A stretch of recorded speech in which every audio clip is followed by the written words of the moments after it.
Таксопарк Такси Хайп лучший во всем. Очень крутая служба поддержки, моментальные выплаты и невероятные заработки. Нас уже больше 1000 в команде. Приходи, и будет тебе счастье. Привет! Привет! Привет, нашла быстро машину? Да, вполне. Ну, отлично. Давай, привет. Давай еще раз теперь официально, Женек. Бажена. Блин, Бажена. Это просто так, это божественно просто звучит даже, Бажена. Спасибо большое. Так, ну, давай расскажи что-нибудь, может быть, или я что-нибудь тебе расскажу. Да, мне было интересно узнать про тебя, почему ты сидишь на этом сайте, вообще о себе расскажи, чем занимаешься. Слушай, ну не сказать прямо, что я сижу на этом сайте, да, просто я периодически возникает потребность общения с женщинами, вот, и я периодически захожу туда и, соответственно, пытаюсь найти себе девушку. А что касается рода моих занятий, я таксист. Я работаю в такси, да. Но я хороший таксист. Ну... Нет, я действительно, я хороший таксист, давно работаю и, скажем так... Комфорт плюс, бизнес-класс уже. Ну, бизнес-класс нет, машина не подходит под бизнес-класс, она подходит под комфорт плюс. Ну, под комфорт плюс, да, в принципе, да, и подходит. Я неплохо справляюсь со своей работой и, в принципе, неплохо зарабатываю, если тебя это... Может, у тебя есть какие-то хобби, увлечения, что тебе в жизни нравится, какие-то приоритеты в жизни? Есть приоритеты, есть хобби, есть занятия. Я всю жизнь занимался спортом, всю жизнь, вот, и не бросаю это занятие. Единственное, что вот недавно я поболел одной известной болезнью. Вот, и сейчас восстанавливаюсь после этой известной болезни. Это не сифилис, не дрипер, если что. Ну, на всякий случай, да. То есть это другая, самая известная болезнь в мире теперь. Я поняла. Да, я, соответственно, вот уделяю время большое спорту.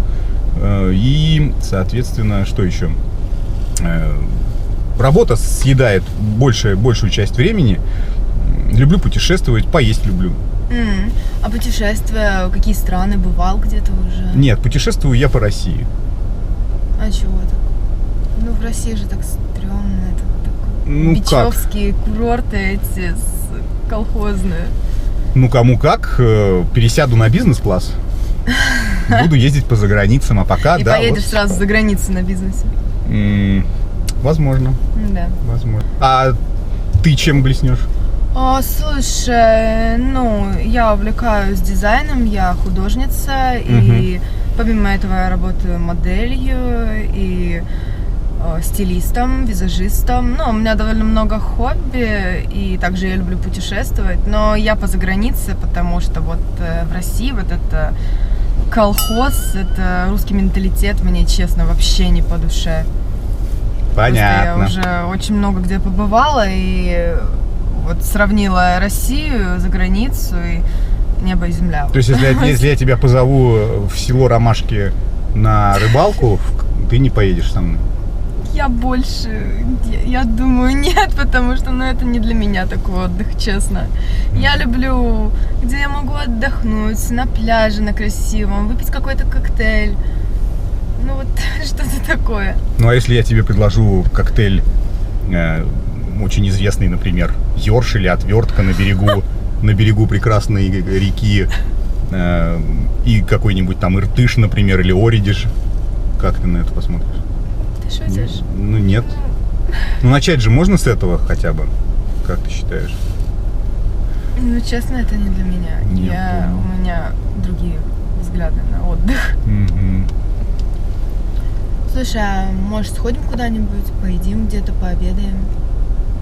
Ты как раз и говорил, что покушать любишь. Да, кстати, я просто засмотрелся на бомжей, которые у нас тут развлекают нас прямо перед окнами. И я так понимаю, ты вот именно про этот антураж российский говорил. Ну, не везде такая картина, на самом деле. Да, но это вот примерно на всех русских курортах большая часть людей именно вот такого уровня.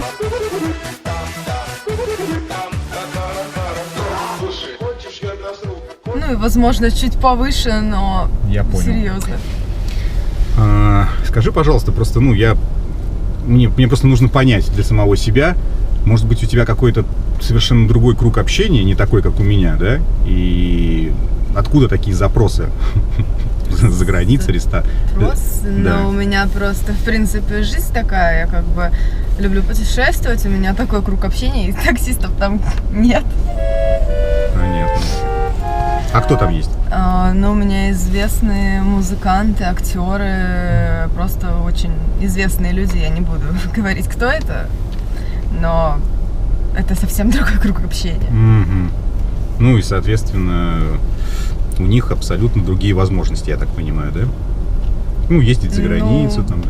Да, есть такое. Мгм. Мгм. Слушай, ну, машина у тебя вроде хорошая, как ты вот таксистом и на такой машине ездишь?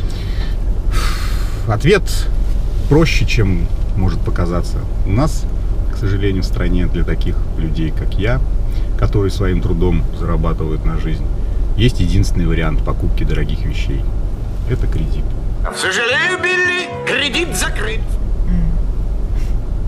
Понятно. Тут тоже не то, да? Тоже не нравится? Не, ну а как ты хотела? Ну, ты же понимаешь, что я же Найти не... какую-то более высокооплачиваемую работу, как-то развиваться, а не просто таксовать. Понятно. Можно же найти себя в чем-то, используя свои хобби, свои увлечения, а не просто сидеть за рулем и ездить по городу, катая разных людей. То есть с милым и рай в шалаше это не твое, да? Ну, рай должен быть в шалаше, но в хорошем шалаше, чтобы всем было комфортно. Ну, я понял. Чтобы вход в шалаш был украшен стразами Сваровски. Нет, просто чтобы было комфортно всем, а не жить в кредиты, в долги и таксовать. Слушай, а чё мы сидим-то? Может, сходим куда-нибудь поедим, посидим, поболтаем в другой обстановке?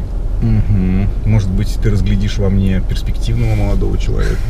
Здесь есть отличное место, мне очень нравится. Ресторан «Токио». Вот здесь, в этом вот здании, на 4-м этаже. Не знаю такое. Слушай, я по таким дешевым местам больше не хожу. Я траванулась один раз, и мне этого хватило. Мне мое здоровье намного важнее. Ну хорошо, а Поэтому- куда ты хочешь сходить? Слушай, ну я знаю несколько хороших мест. Около Исаки есть ресторан «Мансарда».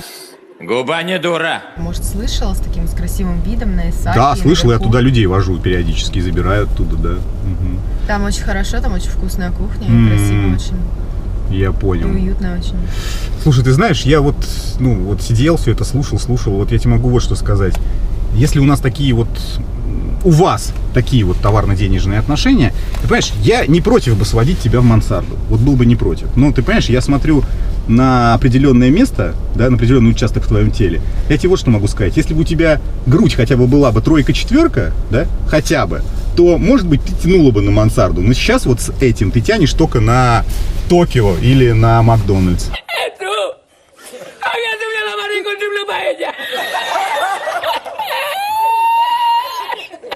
Ты уж извини. Ну а что такого? Как есть, ну а тебе смешно, ну а что, как есть? Я поняла Да. тебя, слушай, с таким хамским, быдлянским отношением к девушкам, как у тебя вообще никаких шансов нет. Я понял. А с такими, да, с такими сиськами только в пирожковой сидеть. Мгм. Ну я же не спрашиваю про размер твоего члена. У меня хер как штакетина от забора. Очень длинный. Знаешь, А, господи, Ты знаешь, да. Если бы ты увидела размер моего члена, ты бы ослепла. я бы сбежала. Мгм. Знаешь, иди-ка ты куда Давай, подальше. давай, пока. Ага, свидания. давай. Коза, блин. Член она хотела мой померить, блин. Да у тебя рулетки не хватит мой член мерить. Друзья мои, это, по-моему, все наглядно видно вообще, да. Мне вот интересно, блядь, что они за журналы читают или какие они... Не, хотя я знаю, да, соцсети, да, я понимаю прекрасно. Вся история, все лакшери, да, все листают ленту и все хотят, блядь, быть на яхте, быть на, там, в Ламборджини, ходить в магазины, там, туда-сюда. Но никто не видит обратной стороны этой медальки. Правильно? Правильно. Все хотят на халяву заскочить. Думают, что все заскакивают на халяву. Просто приходят, говорят мужику, там, не знаю, какой ты там классный, не классный, там, туда-сюда, и все. И он начинает бабками шелестеть и вкладывать в них миллиарды просто. Но это же не так, правильно. Мы же не знаем. Точнее, я вам скажу. Один эпизод из фильма. Фильм называется доберман. Помните, когда трансвестит Соня подъезжает на Ламборджини на заправку, и полицейские стоят, там, полицейские или кто-то, уж не помню, в машине сидят, базарят и говорят, бля, представляешь, сколько километров члена ей пришлось отсосать, чтобы купить такой автомобиль. Это философия, пускай немного пошлая, но в целом, по-моему, все понятно. Дамы, не будьте... Хотя, почему? Будьте, наверное, по молодости это простительно. Потом, годам к 30, к 28 вы уже все поймете про жизнь, и с вас это... И жизнь с вас эту спесь собьет. А мужчинам я порекомендую все-таки не останавливаться. И если на вашем пути встретилось 10 вот таких вот красавиц с размером груди минус единица, но с амбициями Памелы Андерсон, я думаю, что 11-я вполне будет достойна вас. Пишите, что думаете про девочку, как всегда. Давайте мне по 10-бальной шкале что-то оцените. Что можно оценить, здесь оцените. Если ничего не можете оценить, ну просто напишите свое мнение. Ну и будьте счастливы! Пока-пока.